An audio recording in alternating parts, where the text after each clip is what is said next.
अच्छा, अगर मैं मिडेवल पीरियड में तुम्हें यूं विद्वान व्यक्तियों के ऐसे यूं नाम पूछूं, तुमने सुन रखे हैं बहुत हाजिर जवाबी के लिए, और जो फेमस है मध्यकाल में जो हुए हैं, कौन है? अकबर बीरबल के किस्से सुने हैं ना? बीरबल हाजिर जवाबी था, और उधर कृष्णदेव राय का एक दरबारी था तेनालीरामा, है ना?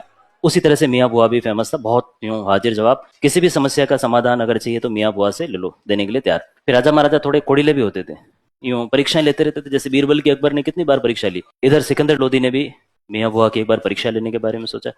दरबार में सब बैठे हुए थे, सिकंदर लोदी ने यूं फरमान जारी किया, मियाँ जी आइए, मैं आपको कुछ उपहार देना चाहता हूँ। राजा महाराजा जब ऐसी घोषणा करे तो अंदर तो खुशी होती है, उपहार देना चाहते हैं, यानी कि कोई न कोई और जागीर वागीर जुड़ने वाली। हुजूर बख्शिए, वहीं से जो है लेने के लिए तैयार है।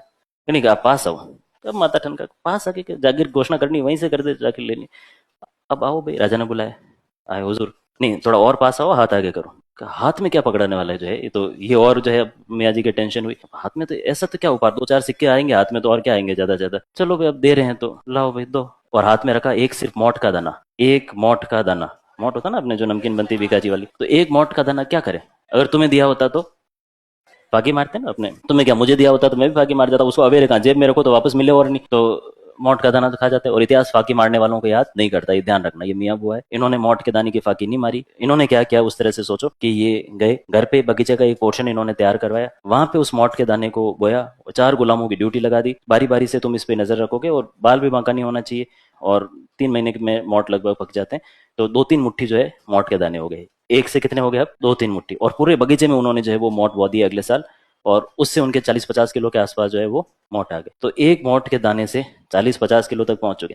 फिर इन्होंने एक खेत में जो है ये मोट बोए, और जो है उत्पादन हुआ, उसमें से आधे बेचे, पैसे जमा किए, बाकी को वापस बोया, फिर जो है बेचे, पैसे जमा किए और बोए। ऐसे करते करते जो है इन्होंने बहुत सारे पैसे इकट्ठे कर दिए। फिर एक मस्जिद के लिए उन्होंने नींव खुदवाई। सिकंदर लोदी को इनविटेशन भिजवाया, हुजूर आपने जो वो उपहार बख्शा था उससे मैं एक मस्जिद का निर्माण करवा रहा हूँ, आपको आना है इनोग्रेशन के लिए। अब सिकंदर लोदी के जो बत्तियां जले कि ये मस्जिद मतलब कैसे बन सकती है एक मौत के दाने से। यानी मियाँ जी आज मेरा कोई इनको मजाक उड़ाने वाले। पहले तो गुप्तचर को भेजा, जा पता करके वाकई नींवें खुद रही नहीं खुद रही, मैं यूं उठ के चला जाऊं। गुप्तचर आया दौड़ दौड़ा, हुजूर नींवें भी खुद रही है, खुशबू भी बहुत शानदार आ रही है, बढ़िया पकवान बन रहे हैं, मैं तो खुद बड़ी मुश्किल से आया हूँ, जितना जल्दी हो चलें, खाना ठंडा हो रहा है। तो चलो भाई, जब तो नींव का मुहूर्त वगैरह किया गया, फिर पूछा इसने कि एक मोट के दाने से कैसे बना दी, पूरी स्टोरी बताई। तो उसके बाद उस मस्जिद का नाम ही जो है क्या रख दिया गया, मोट की मस्जिद। कहाँ है? दिल्ली में।